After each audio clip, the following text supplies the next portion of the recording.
இப்போது விஜய் அவர்கள் வந்து கட்சி ஆரம்பத்தில் சொல்லியிருப்பார், நான் என் உச்சத்தை விட்டுட்டு வந்திருக்கேன் அப்படின்னு சொல்லும்போது சில பேர் அதை கலாய்ச்சாங்க. என்ன பெரிய உச்சம், யார் மக்கள் வர சொன்னாங்களா உங்களை, உச்சத்தை விட்டுட்டு யார் வர சொன்னா, இப்படிலாம் பல தலைவர் எதிர்க்கட்சி தலைவர்கள் மற்ற கட்சி தலைவர்கள் பேசினாங்க.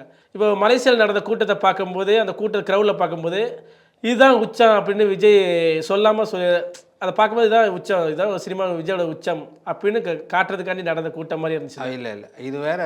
அது வந்து அந்த அந்த படத்தோட ப்ரொமோஷனாக தவிர வேறு எந்த வித அரசியலும் கிடையாது. அங்கே அரசியல் தொட்டும் தொடாமல் பேசலாமே தவிர ஃபுல்லாக பேச இல்லை. அது அரசியல் சினிமா உச்சம். இப்போ கமலுக்கு அங்கே வச்சுதான் இந்த கூட்டம் வந்திருக்காது, ரஜினிக்கு வச்சிருந்தா கூட அந்த அளவுக்கு வந்திருக்காது. இப்போ விஜய்க்கு வந்திருக்கு அப்படின்னா இதே ஒரு உச்சமாக கருதலாம்ல, இதே ஒரு சொல்லலாம்ல, இதே ஒரு உச்சம் தான் சொல்லலாம். பட் இதில் வந்து அரசியலுக்கு மாத்திரம் தான் அங்கே போனாங்க இல்லை அந்த கூட்டத்தில். அவரோட செயல்பாடுகள்லாம் வந்து இந்த இதில் வந்து என்ன சொல்கிறது, இந்த பொலிட்டிக்கல் இந்த ஆம்பிஷன்ஸ்லாம் இருக்குது இல்லையா, அதெல்லாம் கெஸ் பண்ணி தான் அவங்க வந்து அங்கே போயிருக்காங்க. அங்கே போனால் அரசியல் எதாவது பேசுவாரா இதெல்லாம் கெஸ் பண்ணி. இது உச்சம்ன்றது என்னன்னா, அவரோட ஒவ்வொரு படமும் ஒரு மைல்கல் தாண்டி தான் போயிட்டுருக்கு. ஏன்னா தமிழ் சினிமாவில் அதிக சம்பளம் ஒரு 5 வருஷம் ஆக்ட் பண்ணாருன்னு வச்சுங்க, அதோட உச்சமாக தான் போவார். இன்றைக்கி ஒரு உச்சமாக இருக்கார். இன்றைக்கி டேட்டில் டாப் இன்றைக்கி இருக்குது தமிழ் ஃபீல்டில் இவர் தான். சேலரி அதிக சேலரி இவர் தான். படம் இதெல்லாம் வரும். இன்றைக்கி அவர் சொன்னார்ல க்ரௌடு எல்லாமே வந்து இன்றைக்கி டாப்பில் இருக்கிற அவர் தான். எந்த டவுட்டும் கிடையாது. இது பணம் வச்சுங்க, அதாவது சம்பளம் வச்சுங்க, கலெக்ஷன் வச்சுங்க, எது வேணால் வச்சுங்க, இன்றைக்கி டாப் அவர் தான் உச்சத்தில். அதான் அவர் சொல்கிறது உச்சம். பட் ஆனால் இது வந்து யாருமே என்றைக்கும் உச்சத்தில் இருந்தால் அதுக்கு வந்து அடுத்தடுத்த ஜென்ரேஷன் வரும், அது வரும். இன்றைக்கி அவர் தான் உச்சம், அதில் ஒன்றும் டவுட்டே கிடையாது. அதில் யாருக்கும் எந்த டவுட் இருக்குமா எனக்கு தெரியல.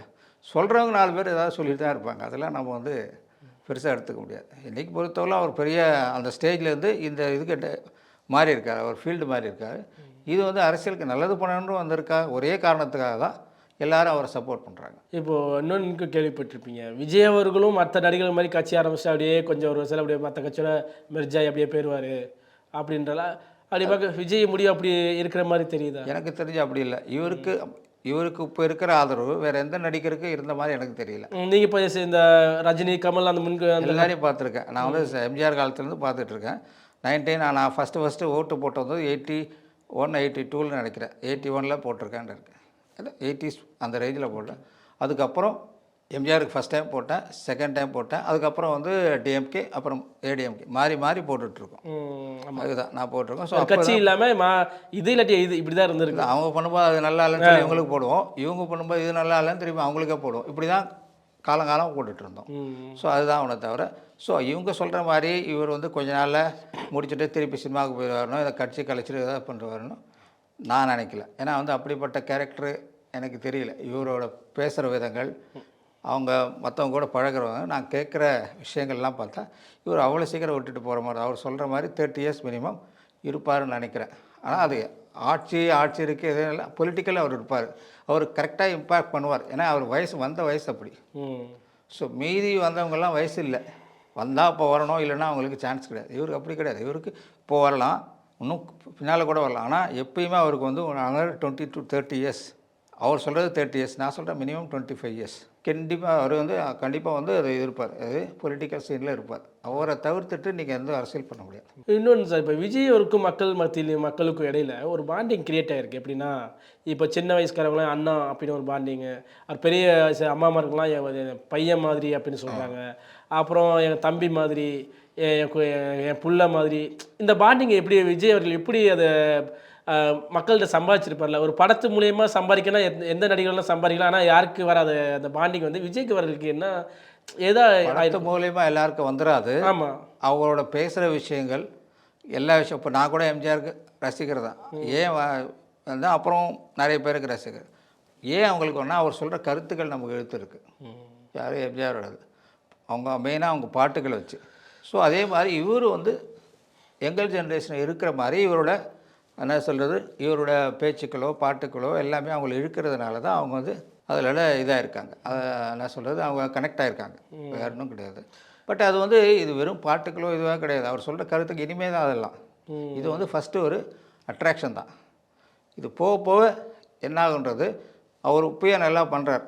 ஃபஸ்ட்டு 2 வருஷத்துக்கு முன்னே அவர் பேசின பேச்சுக்களுக்கும் இப்போ பண்ணுறதுக்கும் நிறைய இம்ப்ரூவ்மெண்ட் ஆகிருக்கு. ஸோ அதனால் டெஃபினட்டாக you will create an impact. அந்த பாண்டிங் சொல்லும்போது என்னன்னு சொல்கிறேன் என்னென்னா, கரூர் சம்பவத்தில் நடந்த 40 உயிர் போகும்போது கூட அந்த மக்களே விஜய் விட்டு கொடுக்காம அது ஒரு மாதிரி பேசுனாங்க. அந்த இப்போ சில தலைவர் திமுக மற்ற கட்சியை பண்ணியிருந்தாங்கன்னா விட்டு கொடுத்து அந்தவங்க பண்ணிட்டாங்கன்னு ஆதங்கத்தில் பேசுவாங்க. விஜய் அவர்கள் மேலே திருப்பி நம்பிக்கை வச்சு ஒரு பாண்டிங் கிரியேட் இல்லாத பையன் அளவு கடந்த அன்பு தான் அன்பு. அதுக்கு என்ன காரணம் சொன்னால் இவர் நல்லது பண்ணுவாருன்ற நம்பிக்கை, வேற ஒன்றுமே கிடையாது. இவர் பண்ணியிருக்க மாட்டாருன்னு ஒரு நம்பிக்கை, இந்த மாதிரி விஷயங்களை இவரால் நடந்திருக்காதுன்னு ஒரு நம்பிக்கை. இன்னொன்று இவர் வந்தால் கண்டிப்பாக தமிழ்நாட்டுக்கு நல்லதுன்னு நினைக்கிறதுனால தான் அவங்க வந்து அந்த பாண்டிங் வச்சுருக்காங்க, வேற ஒன்றுமே கிடையாது. Simple reason. இதெல்லாம் பார்த்தாச்சு இல்லை, ஏதாவது கொஞ்சம் வித்தியாசமாக இருக்கும், ஒரு நம்பிக்கை தான். இப்போ விஜய் அவர்கள் கூட ஒரு ஸ்டேஜில் நம்ம கட்சி ஆரம்பிக்க முன்னாடி இப்போ சொல்லியிருப்பாரு, சர்க்கார் ஆடியோ லான்ச்சில் கூட சொல்லியிருப்பாரு, லஞ்சத்தை நீங்கள் முதலமைச்சர் ஆனால் என்னன்னு கேள்வி கேட்டிருப்பாங்க. அப்போ சொல்லுவார், கற்பனையாவா, நான் இப்போ கற்பனையாக நான் முதலமைச்சர் ஆனால் என்ன பண்ணுவீங்க அப்படின்னு கேட்கும்போது லஞ்சத்தை ஒழிக்கணும் அப்படிம்பாரு.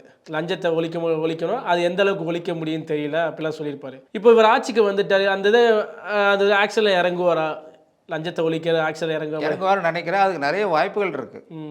அதுக்கு அவங்க கூட இருக்கிற என்ன சொல்கிறது டீம் அவங்களுக்கு ஒத்துழைப்பாங்கன்னு நினைக்கிறேன். நான் இது வந்து லஞ்சம் அவர் சொன்ன மாதிரி மன்னர்கிட்டேருந்து கடைசி வரலாம் வரணும். ஸோ ஃபஸ்ட்டு அவர் சரியாக இருந்தாருன்னா இவர் சரியாக இருக்காருன்னு நான் நம்புகிறேன்.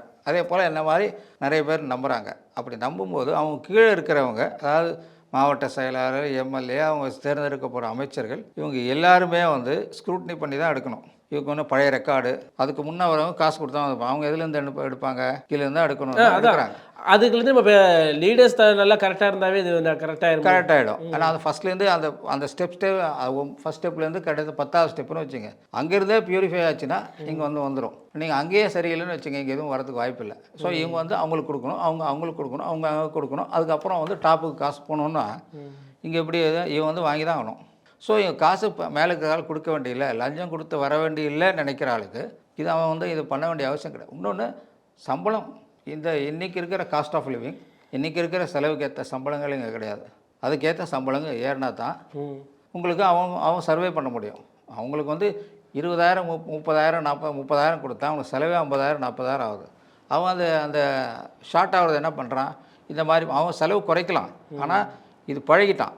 ஸோ அது திடீர்னு ஸ்டாப் பண்ணுறது கஷ்டம்தான். இருந்தாலும் இவங்க வந்து சம்பளத்தை கொஞ்சம் ஏற்றணும் எல்லா வகையிலையும். ஸோ நிறைய காலி இடங்கள்லாம் இருக்குது, எல்லாருக்கும் வேலை கொடுக்கலாம். ஸோ கவர்மெண்ட் நிறைய பேருக்கு என்ன சொல்கிறது, எல்லா செக்டர்லேயும் வேலை காலி இருக்குது, ஏன்னா ஃபண்ட்ஸ் இல்லை. ஸோ அதுக்கெல்லாம் பல வகைகள் இருக்குது, பழைய என்ன சொல்கிறது பல டீம் இருக்குது, ஃபைனான்ஷியல் மேனேஜ்மெண்ட் டீம்ஸ்லாம் நிறைய இருக்குது. அதெல்லாம் பேசி பண்ணணும். இது லஞ்சம் இல்லாத பண்ணக்கூடிய வாய்ப்புகள் நிறைய இருக்குது, பண்ணலாம். சார் என்னதான் இருந்தாலும் லஞ்சம் இல்லாமல் பண்ணலாங்கிறபோது இப்போ ஏற்கனவே லஞ்சம் வாங்கி அதிகாரிகள், கீழே உள்ள அதிகாரிகள் லஞ்சம் வாங்கி பழகிருப்பாங்க. இப்போது நமக்கு அரசியல் கட்சின்னு வரும்போது இப்போ விஜய் ஆட்சிக்கு வந்தாருன்னா கவர்மெண்ட் ஆஃபீஸர் எல்லாமே அப்படி தான் இருக்க போகிறாங்க. யாரும் வேலை புது கட்சியில் ஆள் மாறுவாங்க, எம்எல்ஏ மாறுவாங்க, ஆனால் மற்ற ஸ்டாஃப்ஸ்லாம் கவர்மெண்ட் ஸ்டாஃப்லாம் அப்படி தான் இருக்க போகிறாங்க. இது வந்து லஞ்சத்தை ஒழிக்கணும் விஜய் ஒரு ஆக்ஷன் இறங்கினார்னா இது விஜய்க்கே ஒரு எதிராக ஏதாச்சும் வாய்ப்பு இருக்காது. ஃபஸ்ட்டு ஸ்டார்டிங் சரியாக இருந்துச்சுன்னா ஃபஸ்ட்டு 1 வருஷம் 2 வருஷம் கஷ்டமாக இருக்கும். அதுக்கப்புறம் இந்த ஆக்ஷன்ஸ்லாம் பண்ணும்போது, அதாவது ஆக்ஷன்னா இவங்க சரியான தண்டனை, இந்த இடத்துல வந்து தப்பு செஞ்சால் தண்டனைன்ற வார்த்தையே கிடையாது. இங்கே தப்பு செஞ்சால் சைடில் கொடுத்து தப்பிச்சுக்கலான்ற மாதிரி தான் இந்த ஊரில் நடக்குதே தவிர, நம்ம தப்பு செய்கிறோம் பயன்ற வார்த்தையே கிடையாது. ஸோ ஃபஸ்ட்டு இவங்களுக்கு வந்து பணி இடைநீக்கமாக அதை சஸ்பெண்ட் பண்ணுறாங்க. அதுக்கப்புறம் 6 மாதம் கழிச்சு வந்துடுறாங்க. ஃபஸ்ட் டைம் தப்பு பண்ணால் சஸ்பெண்ட், செகண்ட் டைம் பண்ணால் வேலையை விட்டு தூக்குனா பயம் வரும். எங்கள் வேலையை விட்டு வேலையை போகிறதில்ல, திருப்பி வந்துடுவோம். 6 மாதம் லீவில் ரெஸ்ட் எடுத்துகிட்டு வருன்ற மாதிரி தான் போகிறாங்களே தவிர தப்பு செஞ்சவனுக்கு பயன்றதே கிடையாது. ஸோ இவங்களுக்கு வந்து நிறைய பேர் இந்த ஊரில் வேலை இல்லாத இருக்காங்க. தப்பு பண்ணுறவனை தூக்கிட்டு ஆட்டோமேட்டிக்காக 4 பேர் நீ தப்பு பண்ணியா போயிடு, வேறு ஆள் போட்டால் 10 பேர் வேலையை விட்டு தூக்குனீங்கன்னா 11 ஆள் சரியாயிடுவான். அதே மாதிரி பார்த்தீங்கன்னா இப்போ இருக்க கவர்மெண்ட் அதிகாரிகள்லாம் பார்த்தீங்கன்னா கட்சியில் இருக்கிற பிரபலங்கள், அமைச்சர்களோட ரிலேட்டிவ், அந்த மாதிரி தெரிஞ்சவங்க மூலியமாக தான் இது பதவிக்கு வந்திருக்காங்க. அந்த மாதிரி தான் நிறைய பேர் இப்போ கவர்மெண்ட் அரசு அலுவலகத்தில் அப்படி தான் பணியாற்றுறாங்க. இப்போது அது எந்த அளவுக்கு எப்படி இருந்தாலும் எந்த அளவுக்கு இதை ஒழிக்க முடியும்னு ஒரு நம்பிக்கை. ஒழிக்க முடியும் சார், ட்ரை பண்ணணும்ல. ஸோ ஒரு வார்த்தை கேள்விப்பட்டிருங்க, நான் சிங்கப்பூரில் போட்டிருக்காங்க. அங்கே எப்படின்னா க்ரைம்னா குற்றம்னா Singapore records low crime, that doesn't mean there is no crime. வார்த்தை புரியுதா அர்த்தம் என்னது? ஆனால் தமிழ்நாட்டில் அந்த மாதிரி வைக்க முடியல. அங்கே க்ரைம் இருக்குது, சிங்கப்பூரில் க்ரைம் இருக்குது, ஆனால் அதுக்காக க்ரைமே இல்லைன்னு அர்த்தம் இல்லை. அதுதான் உங்களோட வாசகம். எங்கே அப்படித்தான்.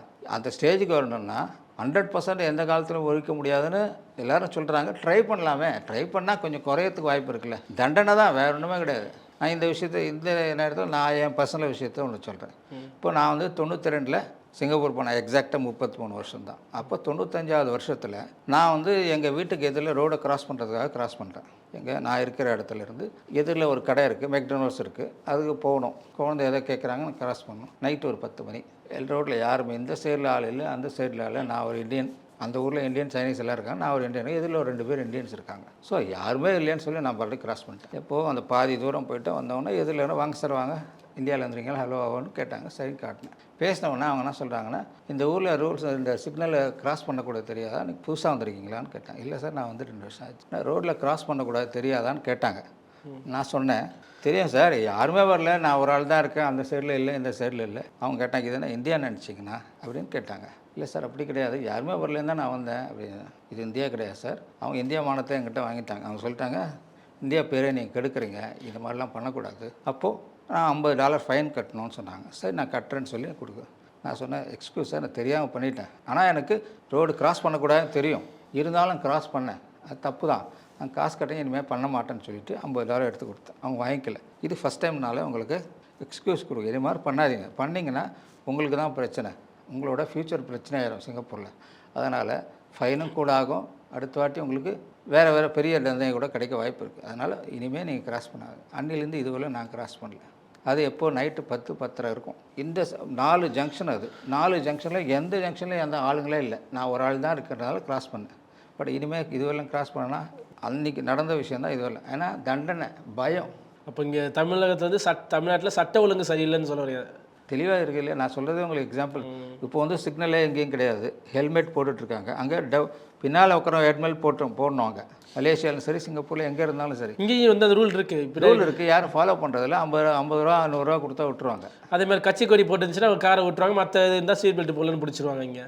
இங்கே வந்து அது அந்த விஷயம் வந்து அது டிபெண்ட்ஸ் அந்த ஏரியாவை பொறுத்து. நான் சொல்கிறது ரூல்ஸ் ஜென்ரலாக ஸ்கூட்டரில் போகிறாங்க, 2 வீலரில் போகிறாங்க, ஹெல்மெட் போடணும், சிக்னலில் நிற்கணும், இது பேசிக் ரூல்ஸ். பின்னால் இருக்கிறவங்களுக்கும் ஹெல்மெட் போட்டாகணுன்ற ரூல்ஸ் வந்தால் தான். இல்லை ஒரு சிலர் போடுறாங்க இங்கேயும், ஆனால் வந்து எல்லாருமே போடணும். போடலைன்னா தண்டனை இருக்குதுன்னு வந்தால் தான் அது செட் ஆகும், இல்லைன்னா இப்படி தான் நடக்கும்.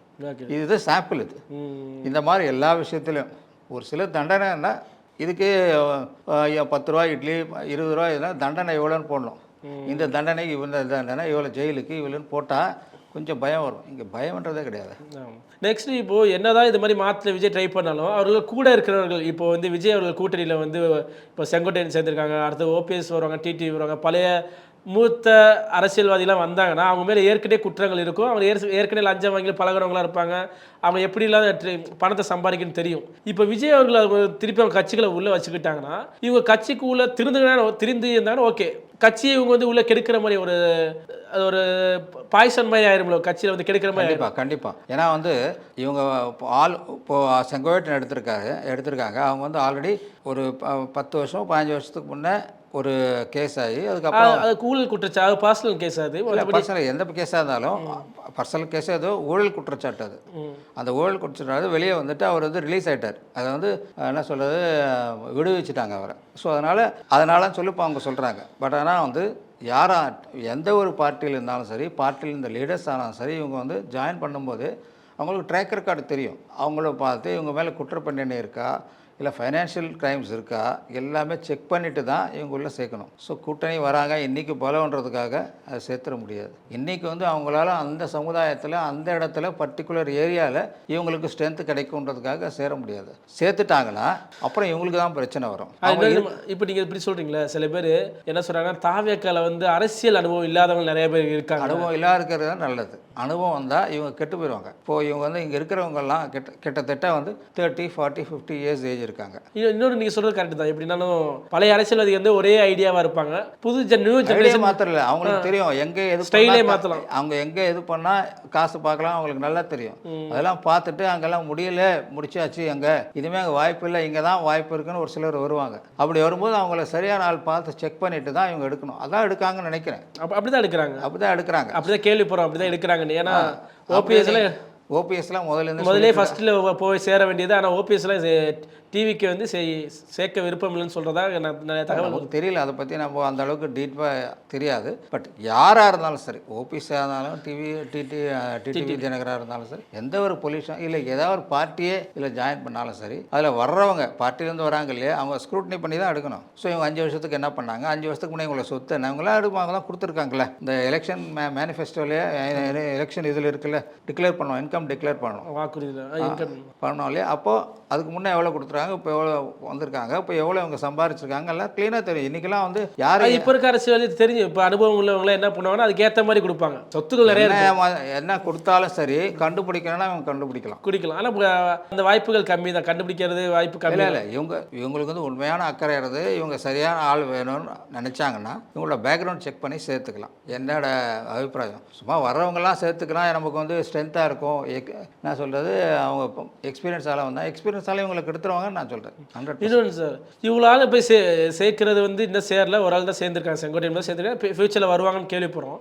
எல்லாத்தையும் உள்ளே சேர்த்தா இது விஜய்க்கு ஒரு ஆபத்தாக முடியுமா? இப்போ எடப்பாடி வந்து அதிமுக ஜெயலலிதாட்டேருந்து எப்படி ஜெயலலிதாட்டேருந்து அப்புறம் அந்த சசிகலா இப்படி ஓபிஎஸ் அப்புறம் எடப்பாடி அவங்களுக்குள்ள ஒரு குழப்பம் வந்த மாதிரி இப்போ விஜய் கட்சியிலையும் இத்தனை கூட்டணி உள்ள சேர்ந்தா அனுபவம் மிக்க எல்லா அரசியல் கட்சிக்காரங்களும் சேர்ந்து விஜய் இதை தாவேக்காவை எங்களுக்கு இந்த அந்த அளவுக்கு ஒரு வீக்காக இருக்கிற மாதிரி எனக்கு தெரியும். அந்த மாதிரிலாம் இருக்காது.